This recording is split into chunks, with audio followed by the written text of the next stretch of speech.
my wife's sister has had a few mental health concerns over the last several years, got diagnosed with schizophrenia. Hey, Jordan, how old is she? She is 40. She just got diagnosed with schizophrenia at 40? Yes. Good God.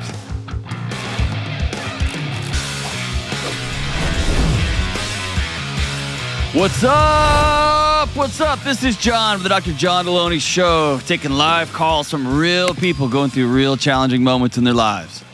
Some may be challenging moments, some may be going through challenging seasons. Wherever you happen to find yourself, which you're struggling with your mental health, you're struggling with people that you love, you're struggling with people that you used to love, whatever's going on in your world, with your emotional health, your mental health, your relationships, I'm here. And we'll sit with you and we're going to figure out what's the next right move. If you want to be on this show, you got stuff going on in your life and you want a neutral third party that you probably never met. If you want to be on the show, give me a buzz at 1-844-693-3291 or go to johndelony.com/ask. A-S-K. We'll have you on. We'll have a blast. All right, let's go out to Chicago, Illinois and talk to not Michael, just Jordan. What's up, Jordan? That's worth, man. How you doing today? I'm good, brother. What's going on? So, got kind of a complicated issue, but I'm going to dive right into it. All right. So my wife's sister has had a few mental health concerns over the last several years. Most recently, she spent a week at an inpatient facility, got diagnosed with schizophrenia. So she's going through medication and trying to, figure all that out right now. Hey, Jordan, how old is she? She is 40. She just got diagnosed with schizophrenia at 40? Yes. She's had... Good God. She's had a couple different stints at different facilities. She was up by where we're living. And then she moved down a couple hours away and had a most recent, I don't know if the right term is episode, but kind of like a mental breakdown where she was struggling real bad and not taking care of herself. And so they got her checked in. Yeah, she's schizophrenic. She would have been dealing with this for most of her adult life, especially. Has she had troubles for years? They thought it was bipolar. She's definitely had struggles for at least the last 5 to 7 years. They thought it was bipolar. Most recently, I haven't been there. My wife went down with her siblings a couple times, and they say it feels like a much better facility this time, much better, taking better care of her. So I guess they have more confidence in this diagnosis, I want to say. I'm just saying, like, if she's been dropped into the world as an undiagnosed schizophrenic, or I say, and worse, she was misdiagnosed and being treated for something that's different. Gosh, what a nightmare to be trapped in that situation. And the ripple effects on everybody's family, right? Has it been tough to be in a relationship with her for a season or for years, I guess? Yeah, it's been real tough for a while. And this is especially tough on my wife. Like, this is her sister she was closest to growing up. They're the closest. She's one of 6, but they grew up very close. They were close in age. They were both sisters. So they shared a bedroom. And it's just been kind of shocking for her to see, like, all the changes and everything that's been going on. Okay. So, go for it. So, my wife has struggles with anxiety. She has for a while. She deals with them. We talk things through. We have our own system for things like that. But she also, when this started happening and getting worse with her sister, she's worried about a potential genetic component to things like that, and worried, every little thing that might go wrong has her scared and worried about going down a similar path and having the same kind of issues. Okay. And I just want to know... Is she going to get tested? She is not. Okay. I would stop everything in the world and go get that done. Chances are is she 42? How old is your wife? My wife is 34. Okay. If she was 34 and schizophrenic and or bipolar or schizoaffective or whatever diagnosis they're going to throw at the wall on this one, she would already be struggling in a pretty significant way. You would know too. That's what I thought, but I'm also not an expert in the field by any means. I know. So watching somebody you love that you have memories with that incredibly like I'm trying to think of a non-nerd word that you're coupled tightly with, that you are very close to, that you see yourself in. Watching them unwind, which is what an untreated schizophrenic will experience, just this unmooring. It's terrifying.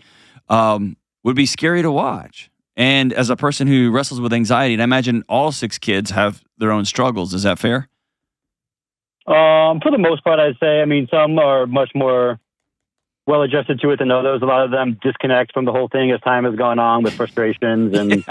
Yeah, that disconnection is called a thing too, but that's for another call. All it's to say is she needs to go sit down with a psychologist. And I would recommend a psychologist here, not a traditional therapist, a traditional counselor, but sit down with a psychologist and get the assessments done just for her own peace of mind. Okay, absolutely. And then she's got some real data in front of her. I mean, does that make sense? I want to walk right into the middle of this thing. I don't want to do any dancing around it because the dancing around it is just going to put gasoline on that anxiety. That makes sense to me. Is that fair? Yes. You've probably told this exact thing, haven't you?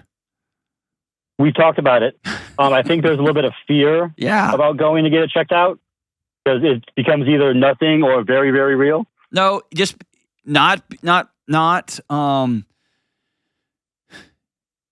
Anytime you get to name the dragon, it's a good thing.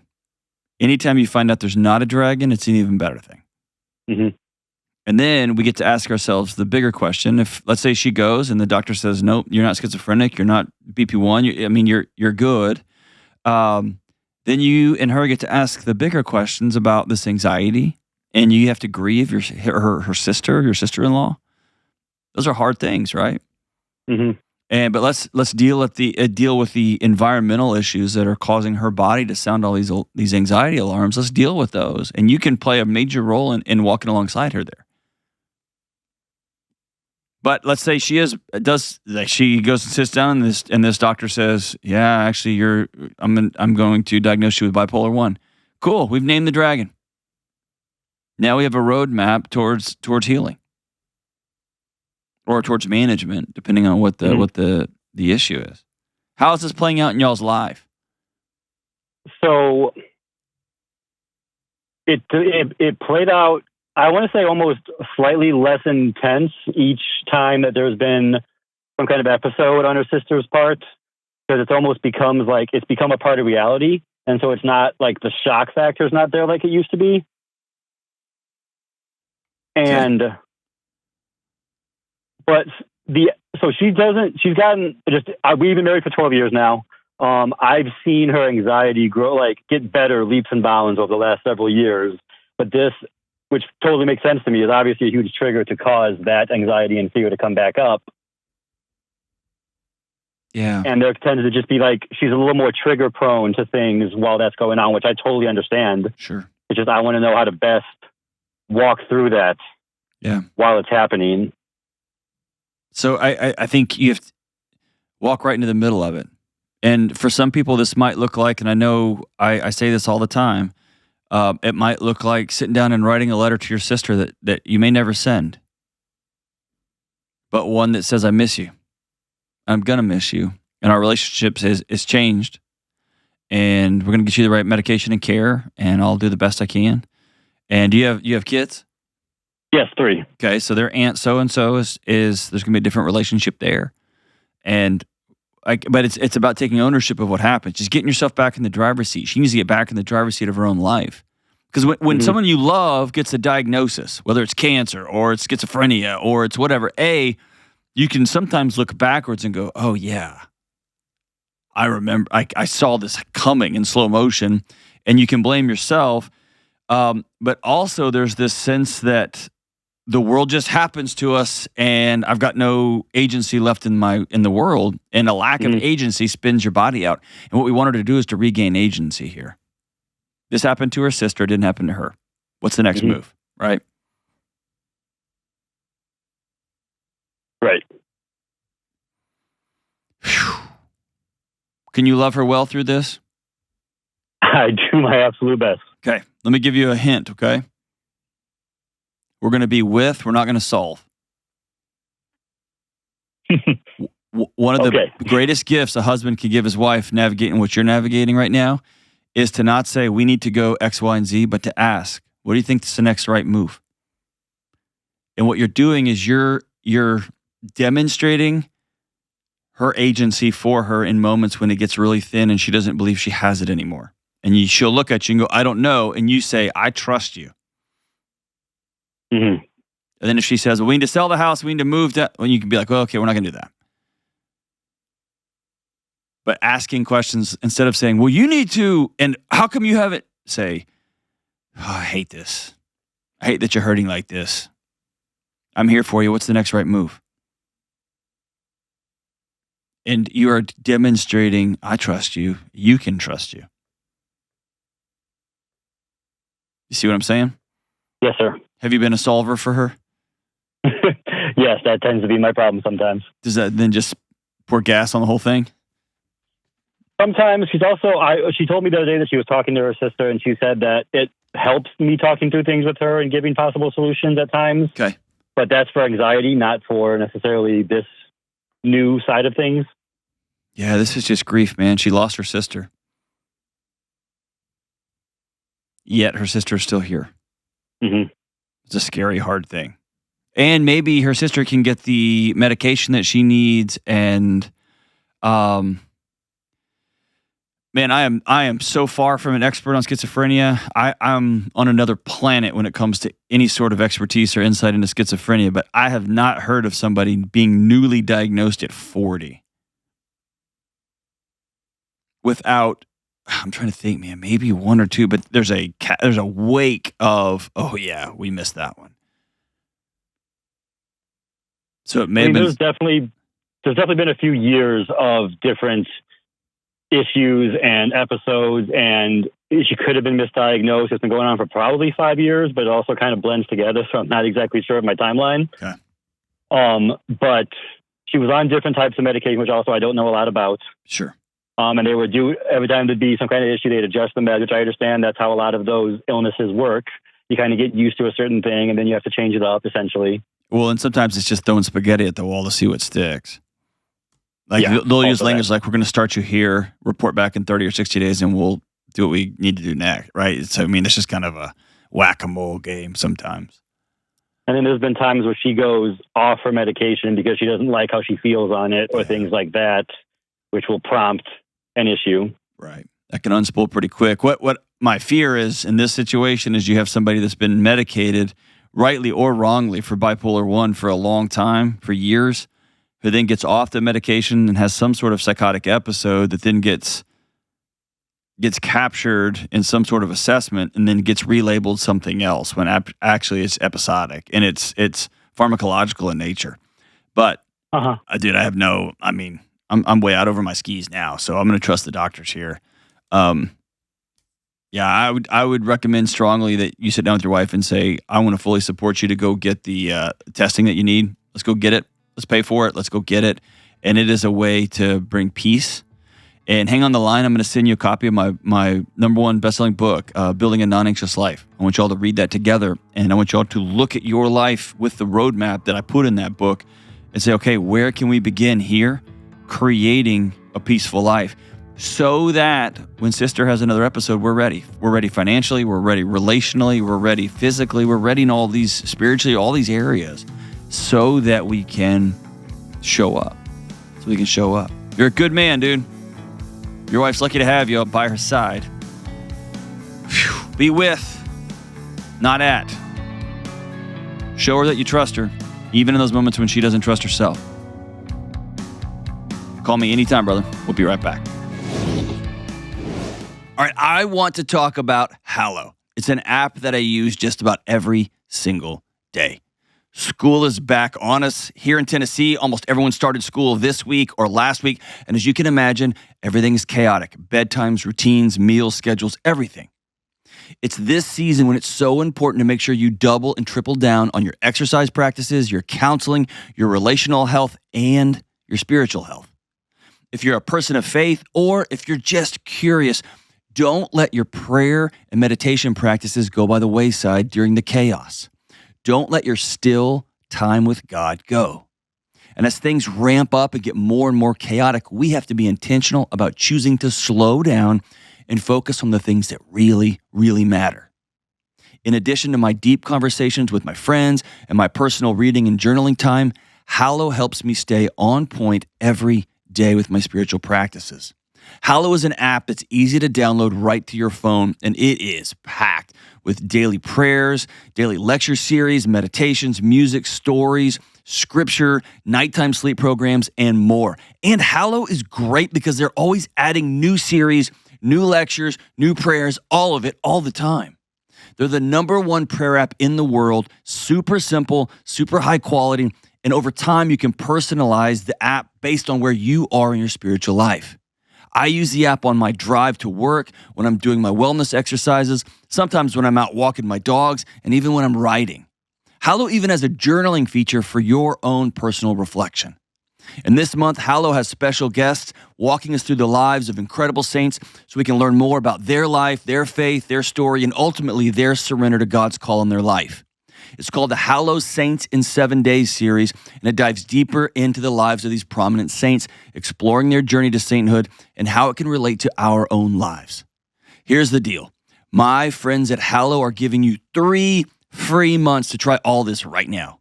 That's 90 days to experience the joy and peace that this experience can bring to your life. It's totally free to try it out, and I'm telling you, it can change your life. Go to hallow.com/Delony today for 3 free months. That's Hallow, HALLOW.com/Delony. All right, we are back. Hey, if you'll take 2 seconds and subscribe to the show if you're watching this on YouTube, or to like or subscribe or whatever you do with the 5-star reviews or the button pushy things on podcast. Man, it makes such a positive difference. Not only for us, we're doing fine, but for everybody in your neighborhood. It helps put the show in the algorithms, and it helps more people get access to maybe a call or two that could change the trajectory of their relationship with their kids or their job or their marriages or whatever they got going on in their life. And if you're listening to this on Spotify, click into today's episode and share how you heard about us, how you heard about the show. All of those little clickaroos on the internet make such a big difference. All right, let's go out to Indiana. Let's go out to Indiana and talk to Lynn. What's up, Lynn? Hi. What's up? Thank you very much for. I'm fine. I got a question for you. All right, bring it. Is therapy the right next step for my son who experienced anxiety and fear after a serious car accident that he witnessed? Oh man, what happened? I think what makes it kind of unique is his dad and 2 siblings were in the car that he got to watch the accident happen in front of our home. Oh, wow. So it's not something that we can just walk away from and not be in that area. Yeah. It's something you see daily. It was a serious car accident. Talking to, I watched it too, so I already knew that. But a few months later, I talked to other people that were behind the cars. There was 2 cars that hit them actually, and they said it was the most what's the word they use, the most traumatic accident that they had ever witnessed as semi drivers and motorists. There was 2 of them that we spoke with. So is everybody okay? They are. It was one of those things that when we walked out of the hospital, we just didn't know how that was even possible. That's amazing. The semi driver thought that the coroner was coming, and that's why they had the road cut off for so long. So it was definitely. I understand exactly how he feels because that's just I got to watch it too with him, but I don't know how to take care of a kid that no longer wants to get in a car and no longer wants to. It just noises on that road, bother him too. Sure. So that's where we're having a struggle with. How old is he? He is 9. 9. He's 9. Yeah, a bouncy boy. How's mom doing? I actually, after the accident, I sat and I just videotaped a statement just because I thought that might help getting it out of my head. And seeing it, because I don't know. Or just imprint it further. Yeah. I guess so. And then we did have to seek counsel to make sure all the medical bills got taken care of it. And because it had multiple vehicles that were involved, we were suggested just to get someone to make sure everything got paid correctly. Hey, Lynn. Yes. How's mom? I am okay. Hey, Lynn, how's mom? It's terrible. It's terrible. Okay. Hold on. Stop. You went straight to work, and then you went straight to funny, and then you went straight to caretaker. Yes. I don't care about any of those hats. Take all those hats off and just sit for a second. How's mom? You almost lost 2 of your kids and your husband in one fell swoop, and you almost watched it. Yep. How's Lynn? Yeah. I am, I'm better than I was. That's not an answer. How's Lynn? I'm probably not good. Okay. The more you run from that, the harder things are going to be. Yeah. Sit in that for a second. How old are your other kids? The 2 in the car are 10 at the time, 10 and 7. Okay. And then a 4-year-old also got to not witness as much, but she got to see the helicopter that came and everything else. So I can think of no more terrifying incident in the entire world than what you saw and what you assumed happened. Yeah. And there's no more terrifying thing than having to be a caretaker to 2 small kids. At the same time, did they let you fly in the helicopter or did you have to drive? So actually the helicopter, they could only take one person, and they took one of the drivers. And unfortunately, I had already been in the EMT going to the next hospital, and we just decided to just take, our son was the one that they wanted to airlift. Okay. I think seeing it all from... I have a tracking app on my husband just to see where he's at, so I don't have to call him if he's driving. And we were trying to get ready for dinner, and I knew he was 4 or 5 minutes away. So we all were sitting on top of the hill waiting for them to get there to have dinner. And the first noise, I remember just looking up and seeing it all. And no, don't blow by it. What'd you see? I saw the first, I heard and saw the first hit. And then the car behind him then just slammed into our van, and I watched it just do like a 360 all the way around. And at the 360, that's when that second hit, I knew that was my kids. So I ran down.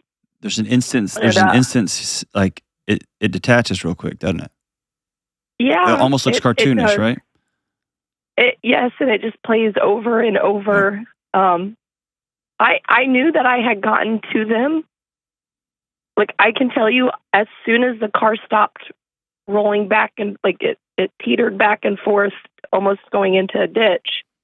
And I remember, I mean, I booked it pretty good down that hill. Yeah. I can tell you exactly the words I yelled, and I had to wait for that car tire to stop on the ground so I could run across the road and open the door. And I know you're not supposed to touch people when they're in car accidents, but hey, you tell a mama with 2 kids and a husband in a car? I know. Yeah. I know that. And I cannot imagine if they had passed away. Hey, Lynn, I want you to sit on that for a second. Exhale. You're not breathing. I can hear you not breathing. Yeah. Exhale. And I want you to hear me real clear. They could have, but they didn't. Yep. Right? Yep. You got to see something that most people never get to see, and that's a real clear look over the cliff, but you didn't fall. Yep. All right? Mm-hmm. And this is going to sound bananas,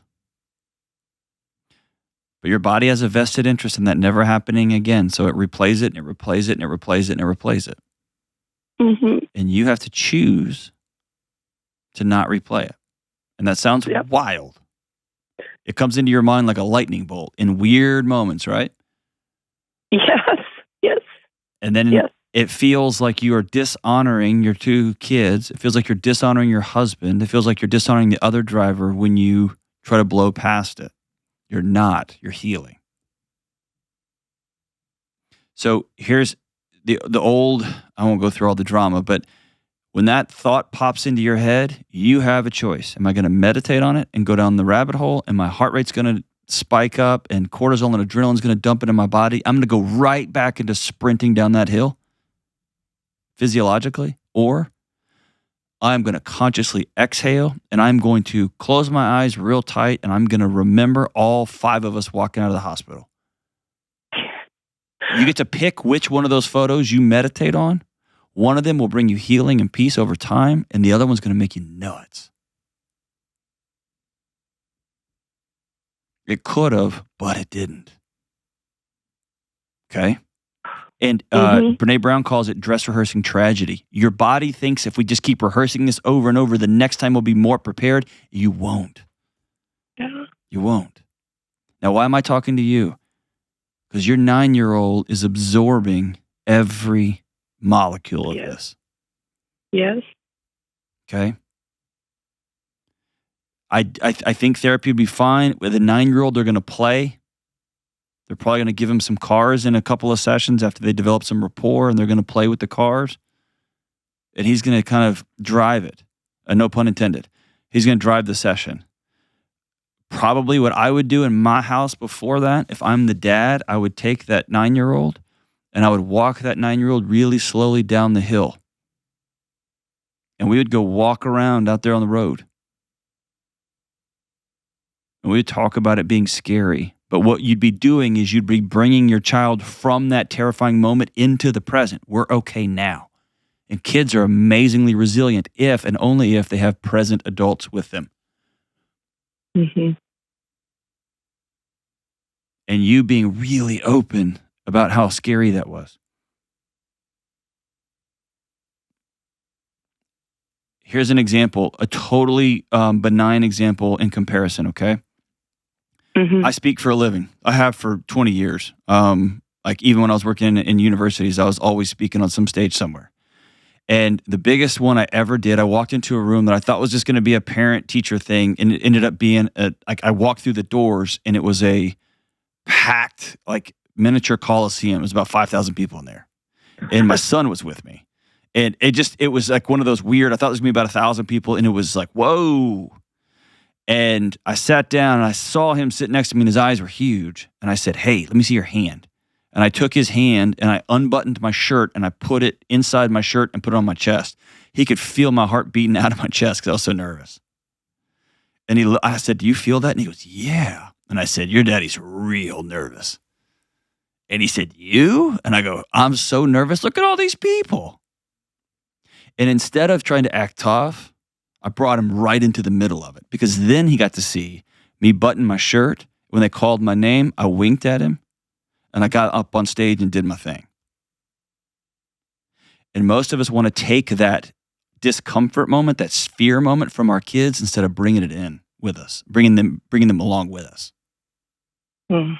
I think it would be cool for you to go for a walk holding your 9-year-old's hand and walk down that hill towards that site.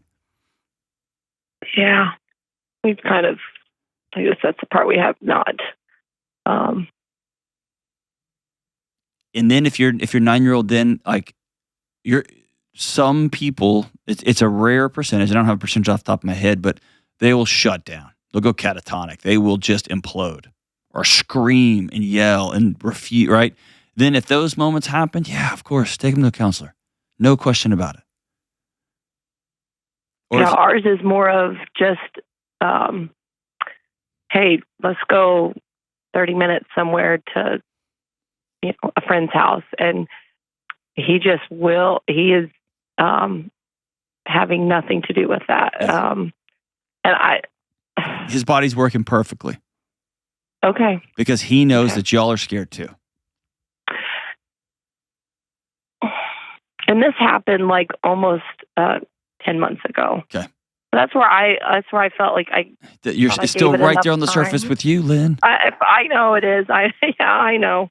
I guess I assumed, because he seems to always kind of just brush things off, that this might be a brushing off incident. And That's I incredible. know, but I really did think, like, out of all my kids, he's probably going to forget about this quite quickly. He'll never forget it. This is imprinted in his nervous system.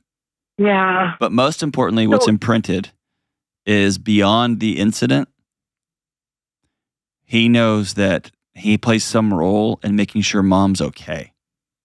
And I don't want him to do that. I know. I know you don't. And it's not your fault. I think that's yeah. But you have to decide to heal. Yeah. And dad has to decide to head right back into the storm with 9-year-old. And preferably with other brother and sisters if it's okay with them. The thing is those guys in the car have no clue what went on. Not one. Yeah. There's a huge blessing. I would hate for that. They just hopped in the car and came home from the hospital, like, and I just because they were a part of it. There was an experiencing that happened, and they were with dad. Yeah. And dad walked in, and dad walked out. Yep. There's a physiological component to this, not a sight and then a just all talk. That's why that experiencing is important. Which we have not done that. I've waited for a conversation if it needed to happen. I don't know that there's you can't conversate with a 9-year-old. You have to experience. Okay. But you got to do it too. Have you held hands with your husband and you all walked down that hill together? No, I'm not gonna. No, we live there, so we see it all the time. Doesn't matter what you see, you got to experience it. Yeah, nope. Do that together. And then look him in the eye and grab him by the face and say, if you ever leave me, if you ever die, I'm going to kill you to death. You know what I mean? No.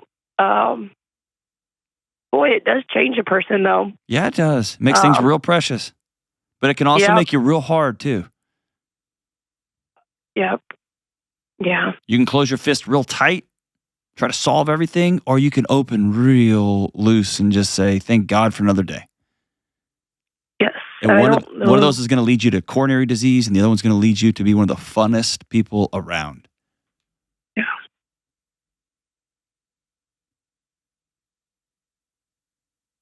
You're a good mom. Thank you. And you're you're lucky. Yes. No, Lucky's oh my word. So thankful. Okay, get a dog named Lucky. Just own it. Own it. Right? Thank you very much. So here's your homework. Tonight. Okay. Maybe tonight's too soon. Or tomorrow. Ooh. You want to get real weird? Will you get weird with me? Sure. All right. You're going to write him a letter. Your husband. And y'all are going to hold hands, and you're going to go down that hill, and you're going to walk to the site, and you're going to read it to him. Okay? Yep. And I want y'all just to sit there in that moment and experience it together. He's going to say, what the crap? That's 10 months ago. We're good. And I want you to finally have the courage to say, I'm still not good. And he's going to say something like, what the crap? I was in the wreck. Am I supposed to take care of you? And you said, yes, you are. And then the next homework assignment is he needs to walk his son down that hill together. Talk about how scary it was. But never let his hand go. So that he can feel that it was scary and dad's okay. Bad things can happen and they usually don't. Okay? Yep. And then you take him down.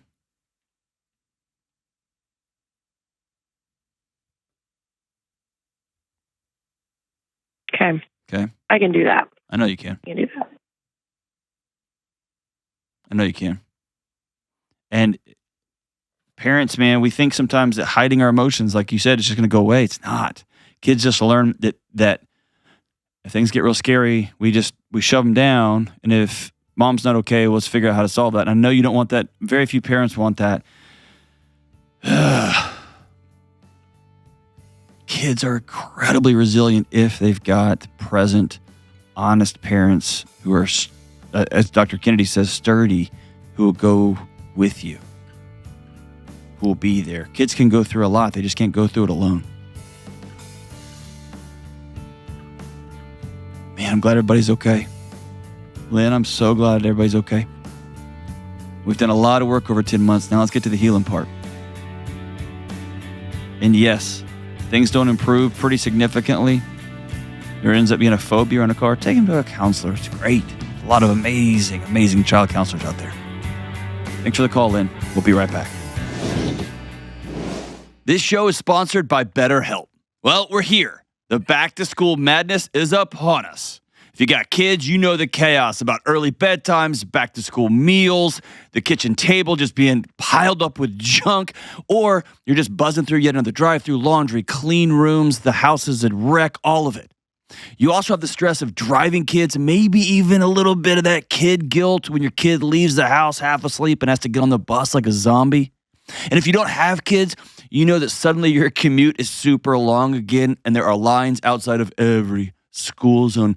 Everyone can just feel the stress in the air. And here's what we all know. I say this over and over again on my show. I can't show up as a steady presence in all of this chaos unless I'm okay, unless I've got centeredness to give. And for me to be part of all the madness, I have to begin with the things that matter most. So as you are starting the chaos this fall, make sure you don't skip your date nights. Make sure you don't skip regular exercise, and make sure you don't skip your regular therapy appointments. Yes, therapy can be hard work, but it can also help make the rest of your life possible. And when it comes to therapy, I want you to consider calling my friends at BetterHelp. BetterHelp is 100% online therapy, and it's staffed with licensed therapists, and it's convenient, it's flexible, and it's suited to fit your schedule. And with a good therapist, you can learn positive coping skills, how to set boundaries, and learn how to become the best version of yourself. You can also learn to find joy and peace in your own life. In this upcoming season, make sure you put on your oxygen mask first and never skip therapy day. Call my friends at BetterHelp. Visit BetterHelp.com/Delony today to get 10% off your first month. That's BetterHelp, HELP.com/Delony. All right, so, okay, here's the deal. I keep getting Instagram messages and emails and all sorts of electronic cards and letters with people not knowing how to talk to each other during an election season. And I know that I've been outspoken about not being outspoken about politics, but it's just so many people keep reaching out. Like, how do I talk to my in-laws when they are following every conspiracy theory down every rabbit hole? And how do I talk to this person? They think that this... Jeez Louise. So I started writing this stuff out, but then I realized I have a friend who's way smarter and better than me at communication, how to talk to other people.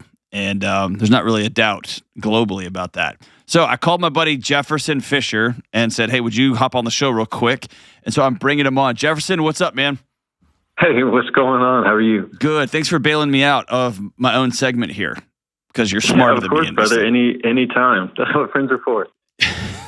Man, excellent. I'm going to keep that in mind. Okay, so I wrote down a couple of ideas on how to talk to each other. Talk to loved ones. How do you talk to spouses? How do you talk to your kids? How do you talk to your in-laws about this election season? When things get hot, things get tense, when you're going to a house and you know there are going to be a bunch of fill in your political party of choice or disdain. So you have no idea this call was coming, and I just sprung it on you. So you have no prep at all. So off the top of your head, can you walk us through some ideas you would have for how to communicate during a contentious election season, particularly with people that you love or you're in a relationship or you work with, but you know you're going to share differing views? It's a great question. It's certainly timely now. What comes to mind, if you can believe it, are three different things. And again, this is totally off the cuff because you just texted me, jump on my show. So I did do that. Is the idea that when people offer these opinions or are kind of pressuring you to lean one way or another, they are often trying to not feel alone. They're wanting to get you to gauge that you are with them on their side, that you are aligned in their kind of view, because in that moment, they want to feel like they're with someone and they want to feel like they're on the right, one-page mindset. But that doesn't mean that you have to be. Often, they just want to be heard. Don't you think, John? I mean, most of the time, they just want to feel like somebody is hearing them out. So when you get those kind of statements, you want to stay, one is like neutral as possible. It doesn't mean that, where you can really go down easily is when you just comment on their opinion of how dumb it is. That's the dumbest thing I've ever heard. That's the stupidest thing I've ever heard. Yeah. I can't believe you don't actually think that, do you? As soon as you start to throw those kind of barbs, then that hits that trigger of their own autonomy and embarrassment, of feeling of credibility, and then it's just going to get defensive and go in a terrible place really, really quickly. But when you say neutral things like, well, that's helpful to know. Well, maybe so. Well, it seems like that's really important to you. I appreciate that. Things that you're not agreeing with them, you're not disagreeing with them, but you're at least indicating that you're listening to them. It really, really goes a long way. Another way is to just, even if you need to say, well, I don't really agree with that, it's okay to say things like, well, I tend to lean a little differently. I see things differently. Or I prefer to think differently. It's okay to say that you have a different view of it while still respecting theirs. The problem is just when you start to buck up against it and go, oh, no, that's the dumbest thing. I hate so-and-so. Right? Somebody throws up a certain political opponent or candidate, and somebody immediately says, wow, I hate that guy, or I hate that woman. These are very just bomb conversations that can go wrong really quickly. But I also think it's the more important neutral you are, when you better do it's go ahead. It's going to be. Yeah, when you do that, I think going back to what you were talking about earlier, if there's an innate fear of I'm alone here, and I am trying to connect with people around me, and I want to be right too. If I prove to you your deepest fear that no, you're alone, man, that's when the fight or flight kicks in, right? That's when you have no rational thought. You're just at war, or I'm going to disengage in a pretty significant and abrupt way. So it's almost like, I like what you're saying. You're saying, no, I want you to know I'm with you. I'm here, and we can both be here and not agree with the same thing. Yeah, I'm listening to you. Yeah, I'm listening to you, and I understand what you're saying, and I respect what you're saying. It sounds like what you believe is important to you. Mm-hmm. It sounds like this issue is important to you. I think that's great. Now, we might see, you and I might see very differently on that, but I can understand where you're coming from versus me trying to push a certain way. Like you and I have talked about this before. It's having something to learn rather than something to prove. If you're coming into the conversation to prove that somebody is more superior than someone else in a political forum, then you're asking for a win, and you're most often not going to get it. That's why often, you see these interviews. It doesn't matter what side of the row you're on. These interviews with people, and they ask them a certain thing about someone's stance. They don't have a clue most of the time. Or they ask, what's your favorite policy or something, and they just don't know why they believe the way they believe. They just know they identify with that person on a different level. Maybe it's because it reminds them of their a family member, or it means something to them in a way that you'll never really understand. And so if you only come at it of a textbook, you call the offense, I call the defense, you're often going to get into a situation where you're confused saying, well, what happened? When they're not even on the same wavelength. You're not even on the same channel.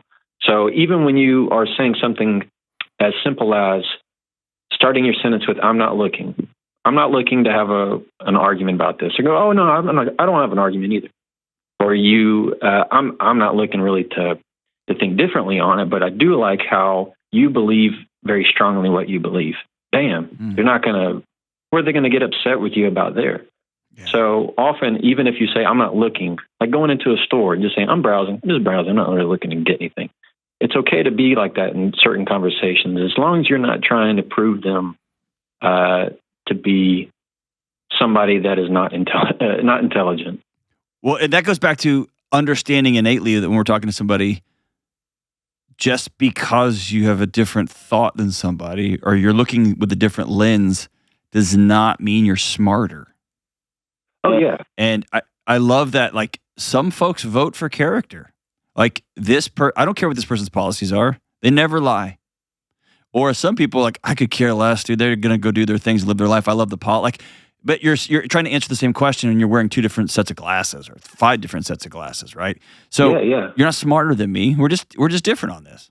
Exactly. And another way to think about it too is that when you're asking somebody to change their mind or when you're trying to tell somebody that they're wrong, well, you're often not trying to tell them that only they're wrong. You're saying their family member's wrong, their dad's wrong, their church grandmother's wrong. Yeah. The people, their church is wrong. I mean, you say you're trying to say a million different ways all the things that have made them up, made what they're made of over time, and what they've been told their whole life is wrong. And you think that one conversation you're going to have with them is just going to magically and miraculously get them to open their eyes to make it see your way of thinking? That's not going to happen. Not certainly in one conversation. Not even in multiple. It's much deeper than that. I've never seen somebody change their mind absent relationship. Oh yeah, I think that's a great way of putting it, or some way of connection with someone. Right. And it could be in the weirdest way. I mean, if you see some candidate criticize or insult the other, some people like that. Some people just go, I like that person spoke their mind. Yeah. There's nothing wrong with that in and of itself. It's not what I'm into, but that might be what they're into. So you can't expect that all go out the same way. What do you have to say for the person who, and I think to some degree, all of us have a little bit of this in us, some more than others, some a lot more than others. The drama addict. The drama addict? Yeah, I call it the Dawson's Creek effect, like where everything feels like a soap opera. But actually we're talking about lineages and people's lives. And it's like if I'm not enraged by something or if I don't have some sort of angst about something, then I don't feel alive. Yeah, you got to be careful of those type of people because they can just be a vacuum of all things emotion and attention in your life. Often I find when there's some kind of drama or there's a dramatic conversation and it feels like drama in that moment, the best thing you can do is try and have a conversation with them outside. When I'm like, if something's going to happen, I will typically tell someone, hey, let's go take a walk. Let's just walk while, talk while we're walking. And even if it's to go make a lap to a certain bench that's over at a nearby park or something, it just opens your eyes to, what are we doing? That sense of what's important and what's not in your life. And often the drama that is the drama of the day is not the drama of tomorrow. So it's just a continuous news cycle that you have to be really careful and have discernment about it and keep it at an arm's length, because these type of behaviors, as you know, they can, especially for people pleasers, you just become a crutch for those types. You become, they consume you in a way. Yeah, so there gets to be that awkward dance that gets pretty intense this time of year where there's a drama addict who finds a people pleaser and it just becomes like a very parasitic relationship. But they keep going back to each other, right? Because the people pleaser has somebody to prop up and the drama king has somebody to absorb, right? He just kind of gets in this loop-de-loop. Go ahead. I was going to say, and there's also that element of like herd mentality when it comes to this time of a political season. It often revolves around where you live and the environment and culture of where you physically are and what you are exposed to. And there's just the struggles of somebody living X does not mean it's going to be the same struggles of someone who's living in Y. That's right. And so it's to say that just by having one conversation, you're on the same playing field is not accurate. There you go. And it's not won or lost with a gotcha. No one ever changes their heart and mind on a gotcha. Yeah, because it's hard to find certain things that are not taken out of context. Right. It's kind of, my dad would tell me early on, no, my grandfather would tell me, if I had something, he'd say, well, were you there? And I'd say, no. He said, well, you might want to go talk to him. Yeah. That was kind of, it didn't matter if what I thought was, it was a reputable source. His always question was, well, were you there? And that always kind of brought me back to, well, no, I actually wasn't. So I don't know how what their facial expression looked like. I don't know what they were stressed out over at that time. So it's easy to play the phone game of things being taken out of context so much that all you're getting is whispers. And it's a scary place if just a little bit of a mention of one side of a context is enough to throw somebody full scale into a defensive mode and words of negativity rather than positivity. Man, that feels like the world we're in right now. Last thing here. So this is just me having kind of a pity party for myself, but I realized I have not seen, and again, I'm not a huge social media guy. I don't live there like all day, every day, and I don't watch the news very much, if at all. But I noticed that I haven't seen anybody post anything about the upcoming presidential election with any sort of curiosity, meaning with any sort of, I'm weighing the merits here. Now we have a new candidate all of a sudden. This candidate says this one's actually proposing this. I haven't seen a single instance of that. I've just seen grenades and mortar shells. And so the thought that popped into my head was, hey, if you've already made up your mind, turn all this off. Right? You're just choosing to make yourself bananas. If you already know there's not a shadow of a doubt I'm voting for the other candidate. I've got my candidate. Okay, well, cool. You don't need to watch anything else. It's already over. Right? It's like I have a bad habit of watching an Astros game, watching it end, and then immediately going to ESPN to watch the highlights of the game I just watched. It's like I already know how it ends, right? And so there's got to be something to, man, if you already know, back out. Go live your life. Go play with your kids. Go mow your lawn. Go plant a garden. Go feed the homeless. Go do something productive to add to the positivity in the world. Don't just keep coming back in the sewer. You've already done your work in the sewer. You already know you're voting for. Let's move on with our day. Does that sound right, or am I wrong there? I don't think you're wrong. I would tweak it. Okay. There is an exception in my mind for informed thought, meaning, yes, you can have your favorite. That's fine.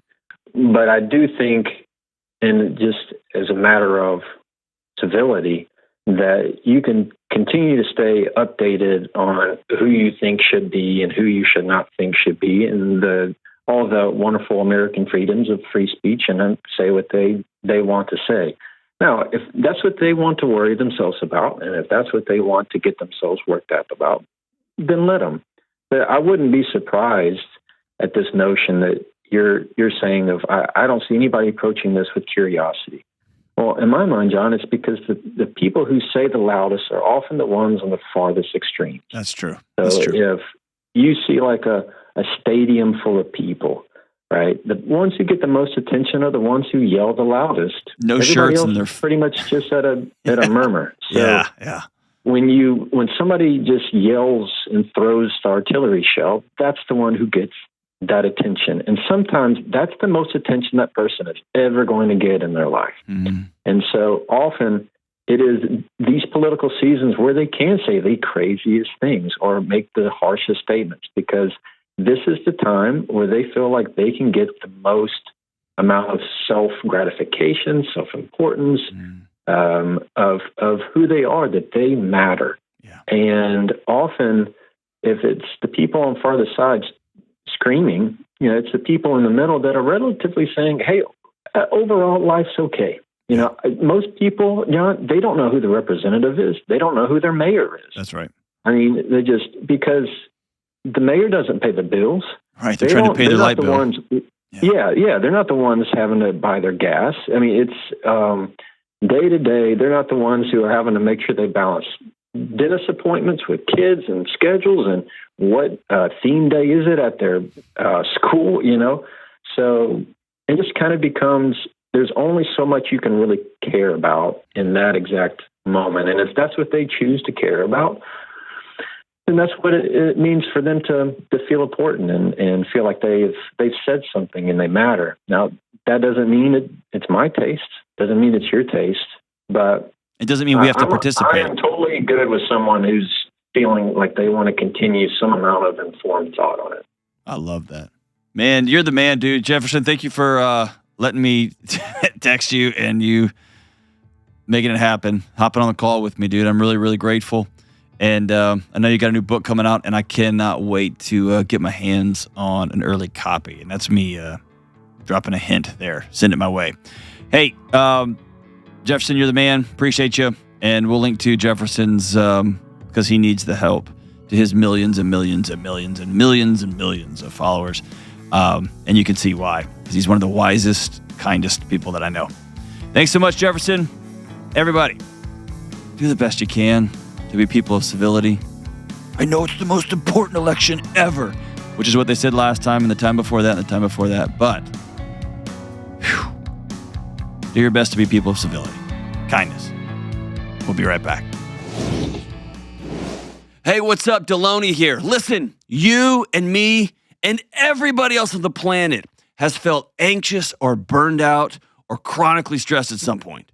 In my new book, Building a Non-Anxious Life, you'll learn the 6 daily choices that you can make to get rid of your anxious feelings and be able to better respond to whatever life throws at you so you can build a more peaceful, non-anxious life. Get your copy today at johndelony.com. All right, we are back. Kelly. Yes. You wore sweatpants and a matching sweat top. Really? This is where we're going? This is what we're doing. It just feels like an adult onesie. Well, it is. It's a jumpsuit. It's 100%. What'd your friend call it? My friend calls them quitters. Which is 100% valid. I woke up this morning, what I planned on wearing had a stain on it. I can wear this without any effort whatsoever. 100%. The number of times I take... Okay, so one time when I was coaching, I was 21 years old, and I worked at a high school, and the colors were purple and black. And I had some, like, running pants, like coaching wind pants, and they were purple. And I just grabbed a purple T-shirt, and I walked into class. It was just purple on purple. That was a lot. And one of these kids, he's probably 14, and it's still in my soul. He goes, "Wow, grape ape." And I was like, well, I'll never wear the same matching pants and shirt again, ever, as long as I live, because I'm shallow like that. And then I rolled in today, and Kelly just rolls in like, I don't know if you know me, but my give a crap has been disassembled and sold on eBay for parts. But the good news is, whereas you chose never to wear that again, I don't care what you think. And I will, in fact, wear this again because it's extremely comfortable. What's that? Not sure, like, these are my stretchy pants. Exactly. And Well, hey, listen, this show's all about bravery and courage. And when you roll in like that, that is bravery and courage. I'm proud of you. Like, jumpsuits are in style, just FYI. There's literally nothing about what's going on back there in style. It's cool, though. It's cool. I beg to differ. You're correct. And the people will back me. They will, because they love you more than me. A little bit. I love them too. Well, there you go. Here's the shout out. Here's a vote for the adult onesie, America. The adult onesie. That's going to be the new John Delony outfit. It's just going to be matchy-matchy. It's going to be adult underoos. We're going to call them overoos. They're going to have a tie and elastic waist. They're going to be amazing.